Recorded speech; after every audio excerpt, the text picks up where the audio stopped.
complaint was filed against Rick Hill based on his 2012 election practices. It is still, the complaint is still before the commissioner.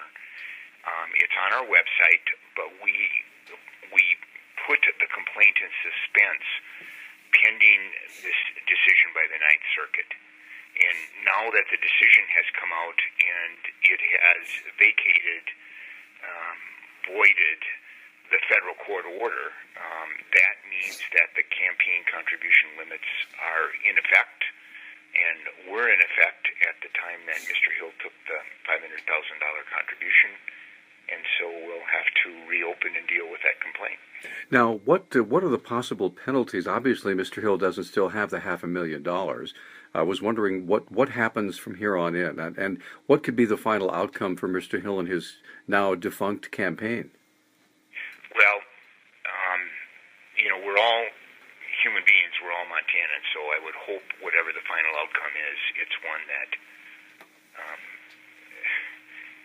sends the message that the people of Montana would like and also is appropriate for Mr. Hill.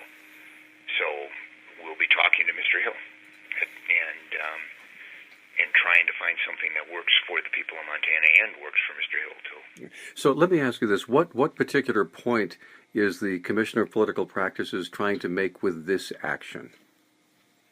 Well, any point you make as the commissioner has to apply to what happens in the future so that the people of Montana understand what the rules are, that candidates act appropriately to each other.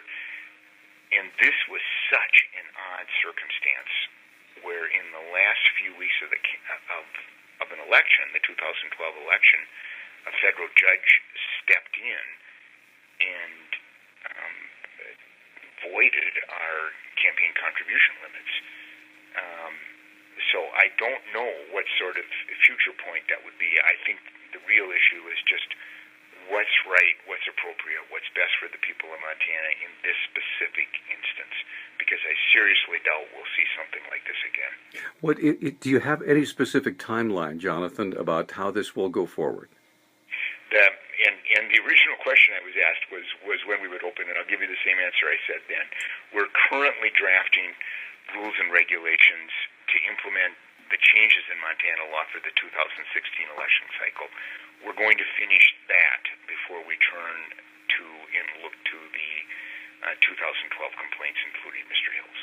The Ninth Circuit has sent the original complaint back to the judge in Helena, stating that he had not used the proper angle, if for lack of a better word, to justify his decision, and has to relook at it.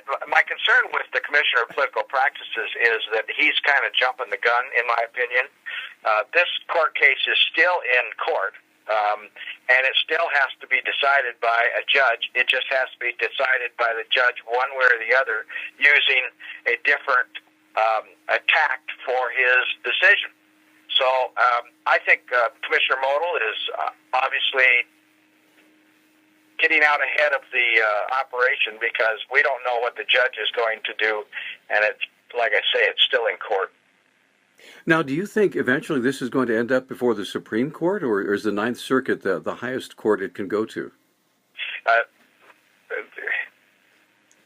If the decision of the Ninth Circuit is not of the desired outcome of either of the defendants, they certainly can go to the Supreme Court. That would be the next step. Okay, all right. Or I may be incorrect.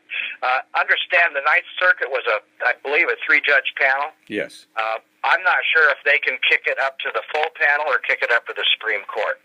But there may be one intermediary step, in other words, going to the full Ninth Circuit and then up to the Supreme Court, or they may jump the full Ninth Circuit and jump completely to the Supreme Court.